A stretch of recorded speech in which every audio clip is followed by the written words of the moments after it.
Hello and good afternoon. Thank you so much for joining us again today. My name is Bowinn Ma, Minister of Emergency Management and Climate Readiness. Honored to be here on the territory of the Musqueam, the Squamish, and the Tsleil-Waututh. I'm joined today by my colleague, Minister Nathan Cullen, Minister of Water, Land and Resource Stewardship, and Connie Chapman, Executive Director of Water Management for the Ministry of Water, Land and Resource Stewardship. Today we're going to start with Connie Chapman to provide a technical overview and updated model details of the Chilcotin River landslide. Connie?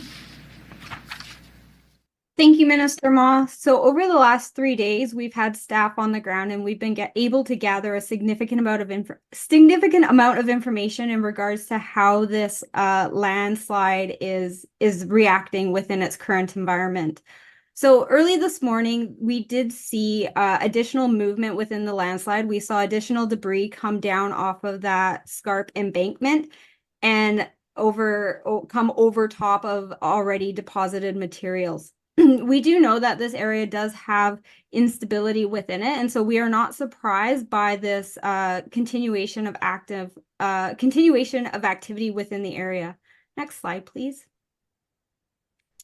So a couple key things that we have learned over the last number of days and information that we've already shared, but we do know that the landslide is approximately 1,000 meters in length, 100 meters in width, and has a height of roughly 30 meters. We have been able to fly LiDAR data, and we are refining these metrics as we speak, and also a better understanding in regards to what an overtopping scenario may or may not look like. Over the last 24 hours, we have seen the lake forming behind it rise at a rate of roughly 22 centimeters per hour. This is a little bit of a decrease from what we'd seen in the first couple days, but to be expected as the water has more area to spread out once it's reached past the banks of the channelized structure. We are still seeing no seepage at the toe of the dam, which is a good thing, and we are anticipating to continue to see the lake level rise. With the new information that is coming in, we are able to have a better refinement in regards to potential avenues that this water may or may not choose to take in the coming days. So as Minister Ma and Minister Cullen discussed yesterday, we have been able to produce a 2D model that we have run a couple different scenarios on. So next slide, please. So the first scenario that we ran within the 2D model was the worst case scenario.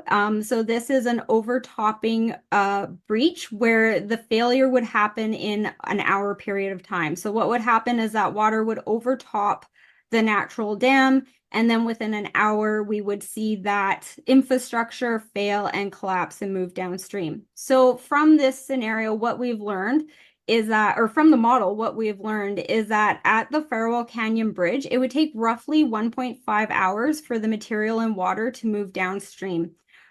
We would see an increase in water levels of about 10 meters. And so to put this in perspective, a typical freshet flow is around 300 cubic meters per second, whereas this peak flow would be closer to 6,500 cubic meters per second. So quite the pulse of water that would move through the system. The next location that we have been discussing is the confluence of the Fraser River. So this is where the Chilcotin River and the Fraser meet. It would take roughly 3 hours for the material to make it to this location. We're still seeing a large pulse of water move through there at roughly 5,500 cubic meters per second, but we have seen at that point a decrease in the peak flow. So at that point, we would anticipate the flows to be roughly 4 meters above their current elevation. The good news is that once we hit the Fraser River, this water and material has a significant amount of room to spread out and disperse. So as we move downstream and we get to the area of Lillooet, the Fraser River would only be about 1.8 meters above what it's currently at. To put this in context, during a typical freshet year, we see roughly 5,400 cubic meters per second flow in the Fraser at the Lillooet location, and the peak flow through this would only be about 1,100. So there's still a significant amount of buffer within that, and we would only really see a 2 meter elevation change in it. Recognizing though that these are all best estimates and outputs from the model, this water can move quite quick, so a 2 meter increase would still be of concern. And when I say of concern, we're taking water from a certain level to another level. So if people are on the system, they may be caught off guard. Next slide, please. So we would see similar situation at Lytton, though it would take roughly 21 hours for the material to make it to Lytton. The next key one would be at Boston Bar, and this will take roughly 24 hours from the time of the overtopping of the event and the failure of the dam to reach Boston Bar. And at Boston Bar, we're looking at only seeing about a 1 meter in change in elevation of the current water levels. As we move downstream to the Fraser River at Hope, this is going to take us roughly 29 hours, and we will only actually see about a 30 centimeter increase. So 0.3 meters increase is what we are anticipating at Hope. So so that is a positive within that space. As I've mentioned, this is a model. This is with the best information that we have right now, and there are assumptions that have been made. So this scenario that I've just spoken to is your worst case scenario. This is that overtopping state where we have roughly an hour before the material and the infrastructure gives away.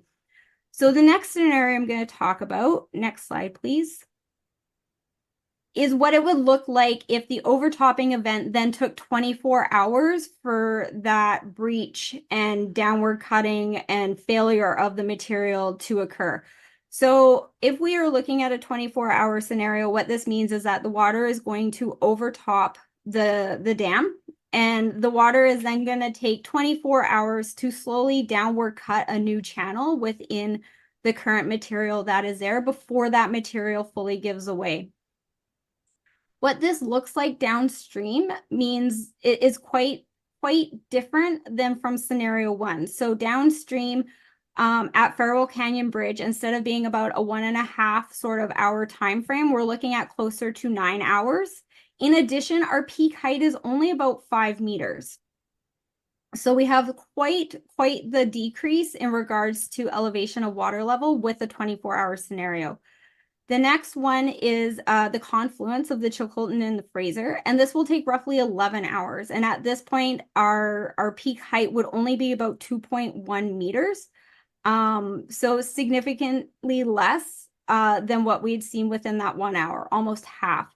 The good news is with this scenario, the 24-hour scenario, once it hits the Fraser River downstream, when we get to Lillooet, we're looking at flows being under a meter sort of change. So it's becoming significantly more or significantly less impactful or even noticeable. And by the time we get to Hope, there may be very minimal change within the centimeter sort of range.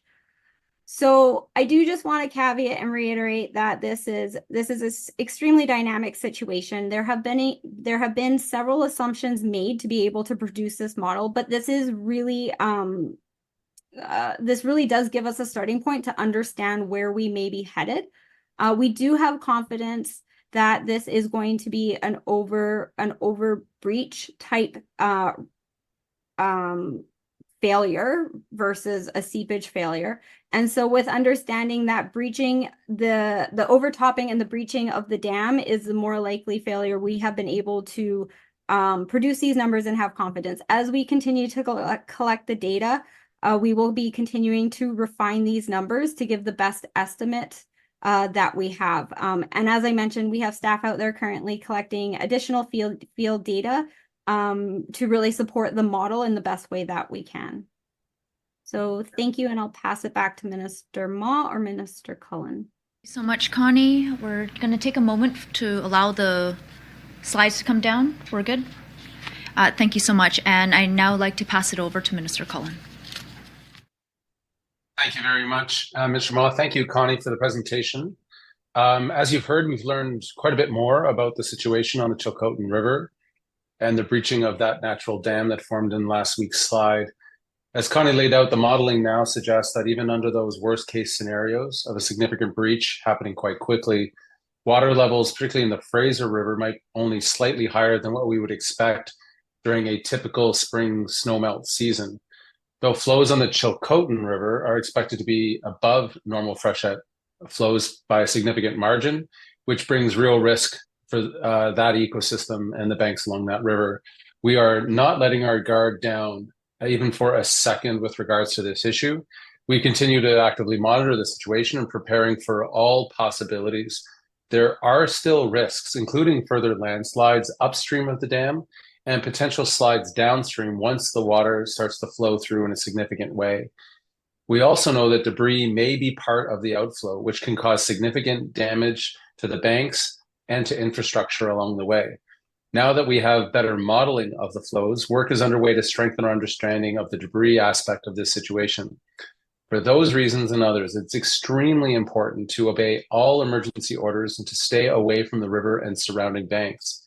We will continue to work with our partners, First Nations, local government, and the federal government to prepare for all of these eventualities. That includes being prepared to respond if the flows are greater than our models currently indicate, and planning for options in case things don't unfold as we expect over the next few days.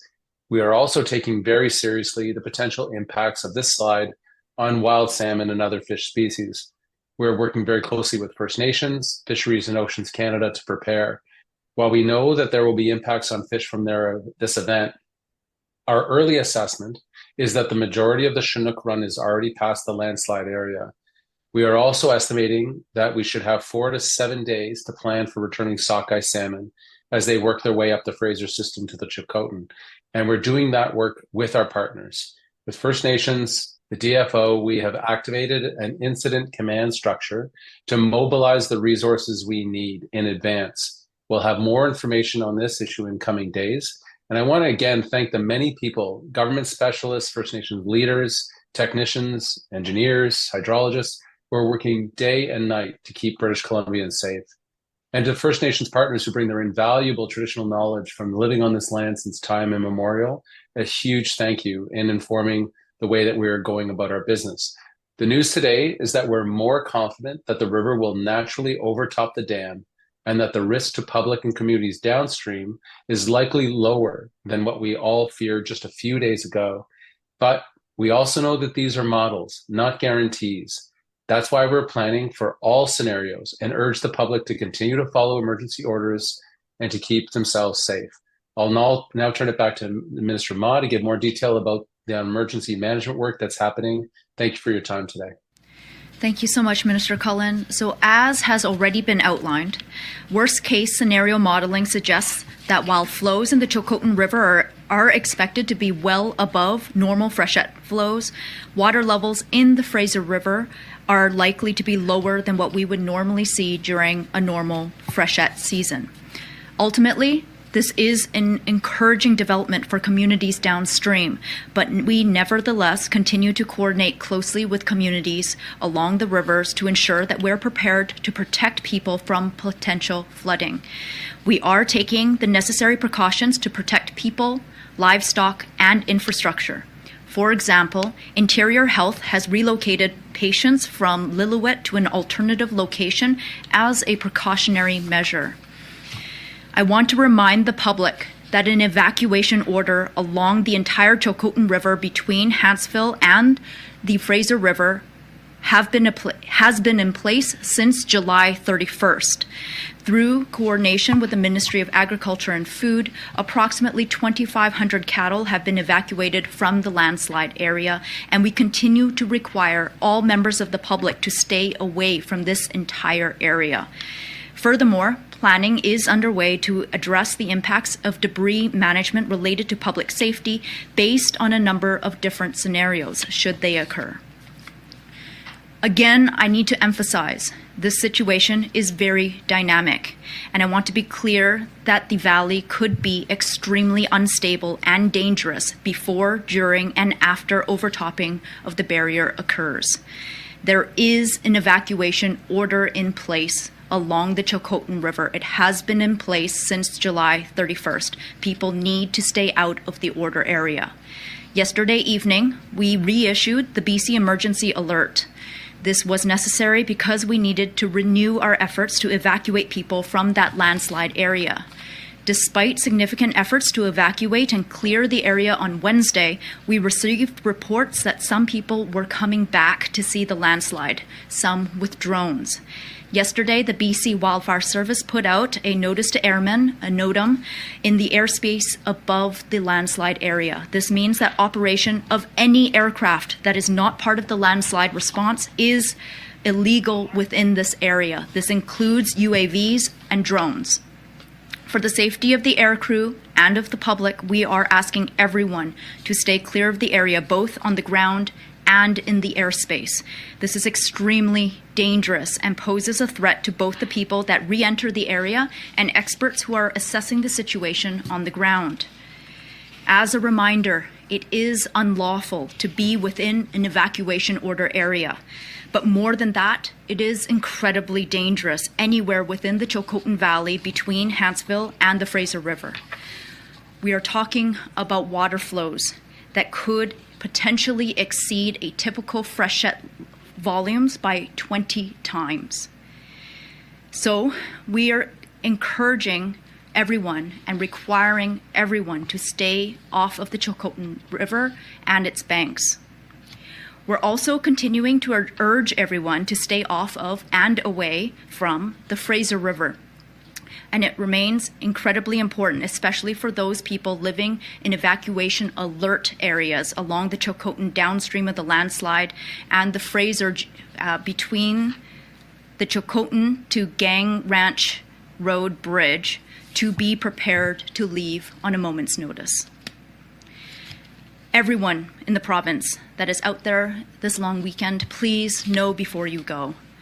There are risks in some regions throughout BC due to potential flooding, heat warnings, and wildfires. We continue to encourage people to enjoy and travel this long weekend, but it is crucial that you know which risks affect the areas that you are traveling to. We need you to stay safe, and we are committed to providing information as it becomes available. Please continue to stay up to date with the latest information, emergency information available through emergencyinfobc.ca. Thank you, and we'll now take questions from the media. We are joined by our technical experts that are available to answer questions. In addition to Connie Chapman, myself, and Minister Cullen, we have Ian Cunnings, Senior Director of Regional Operations with the Ministry of Emergency Management and Climate Readiness, as well as Katie Ward, Deputy Director of Highway and Regional Services with the Ministry of Transportation and Infrastructure. Thank you, Minister. As a reminder for reporters on the phone, please press *1 to enter the queue. That's *1 to ask a question. For media in the room, please line up at the microphone provided and wait to be called. Please make sure to provide your full name and outlet. Media will be limited to one question and one follow-up. For our first question, we're going to go to the phones for Noemi Mukanda, Radio-Canada. Please go ahead. Thank you. Good afternoon, everybody. Mr. Cullen, can I ask you just please to summarize the situation in French for us? Thank you. Go ahead, Minister Cullen. Je vais l'essayer. Merci pour les questions. C'est une situation très dynamique, certainement. C'est une situation très grave. Maintenant, la compréhension de la situation, c'est certainement meilleur qu'ailleurs. Mais les réalités pour la communauté sur la rivière Fraser, c'est mieux. Le niveau dans la situation plus catastrophique, dans une brise, dans le blocage, dans une heure, quelque chose de difficile, c'est sérieux, mais pas comme été. Mais toutes les ordres, toute l'évacuation, ça continue certainement parce que c'est difficile, c'est une situation, comme je dis, très grave et dynamique. Mais aussi, on a le plan pour chaque option. Chaque modèle, c'est un petit différent. Mais aussi, la vigilance du gouvernement et notre partenaire avec les Premières Nations et tout, c'est très fort et toutes les options, ça existe maintenant. Le gouvernement sont prêts pour la réalité qui existe maintenant sur la rivière. Merci. And Noemi, do you have a follow-up? Thank you. Yes, I do. Ministre Cullen, alors à quoi s'attendre pour les prochaines 24 heures? C'est quoi le message pour les gens? Est-ce qu'on reste sur le qui-vive, sur le pied d'alerte? Est-ce que on doit s'attendre à ce que, comme on disait hier ou encore aujourd'hui, que des inondations surviennent, notamment du côté de Hope? À quoi s'attendre là dans les prochaines heures? Merci. Oui, les prochaines heures sont très importantes, certainement. Les attentes, c'est potentiellement l'eau va venir. Ben, nous espérons que pas dans un niveau très, très haut. Et pour les rivières Chilcotin, ça, c'est très sérieux. Donc, c'est pour ça, l'urgence et le risque continuent. Pour la communauté sur la rivière Fraser, comme l'Alouette et Hope et le reste, le niveau dans nos modèles, c'est pas très, très grave. C'est comme normal de le printemps. Mais on va voir parce que son modèle, donc nos préparations avec la communauté, avec le peuple Première Nation, sont continues avec les attentes que c'est difficile pour savoir exactement qu'est-ce qui va passer. Donc, le message pour tout le monde, reste comme la situation avec la préoccupation, avec le risque qui existe. Ben, ces nouvelles informations, les nouveaux modèles sont mieux qu'hier. Ben, on va voir dans les prochaines 12-24 heures, aux prochains quelques jours. Just going to do a final check. We don't have any other questions in the room or on the phones. A reminder to press *1 if you do have a question on the phone lines. And it looks like we are good to go. That's all our questions for today. Thank you.